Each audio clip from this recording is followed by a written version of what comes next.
dans ton cartable mathématique Non, attendez une minute. Merci.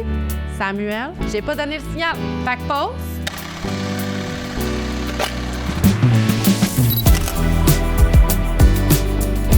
Un enfant avec une difficulté de comportement, c'est un enfant qui vit une souffrance, qui a un mal-être, qui a un inconfort, et c'est à l'adulte de prendre soin de cet élève-là.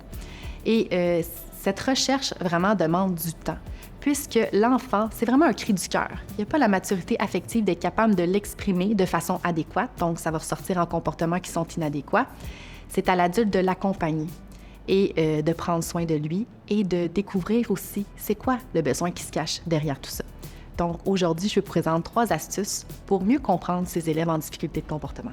Donc, comprendre le comportement difficile, c'est vraiment de se poser des questions, à savoir, est-ce que c'est un besoin qui est inassouvi? Est-ce que c'est une habileté qui est non acquise? Est-ce que c'est l'envahissement d'une émotion? Donc, il faut prendre le temps d'aller chercher de quel besoin il s'agit. Des fois, il va y avoir un besoin de surface qu'on appelle.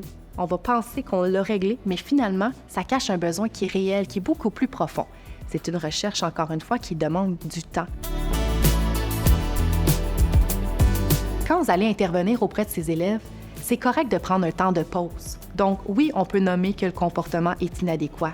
On n'est pas obligé d'intervenir sur le coup. Donc, on peut prendre un temps pour le nommer, dire qu'on n'est pas d'accord, et revenir peut-être 5-10 minutes plus tard sur notre intervention et pouvoir, après ça, faire un portrait plus juste de l'élève et une meilleure intervention aussi. Une deuxième suggestion pour bien comprendre ces élèves en difficulté de comportement, c'est vraiment de leur offrir un milieu qui est sécurisant, qui est encadrant, cohérent et clair. Il faut savoir que des élèves qui ne sont pas adaptés à leur milieu scolaire vivent des sentiments d'insécurité et, par le fait même, vont avoir des comportements qui sont inappropriés.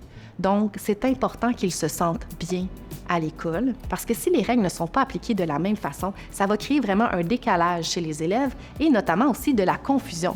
Et la confusion va vraiment amener des comportements qui sont inadéquats, parce que là, l'élève ne sait pas comment agir, puisqu'un adulte peut me dire telle chose, puis un autre adulte va le tolérer. C'est des discussions qui sont importantes d'avoir dans vos milieux pour assurer justement que les élèves sachent ce qu'ils ont à faire. La dernière chose, pour bien les comprendre, c'est la mentalisation. Mentaliser, c'est prendre le temps de mettre des mots sur le ressenti de l'élève, puisque bien souvent, ils n'ont pas la maturité affective pour être capables de comprendre ce qui se passe en eux. Donc, des fois, ça va être vraiment d'adopter des paroles. C'est difficile pour toi aujourd'hui. Hey, je vois que tes petits yeux sont fatigués.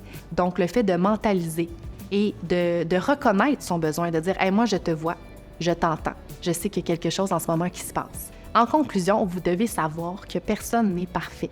Donc, j'ai le goût de vous dire 2 choses.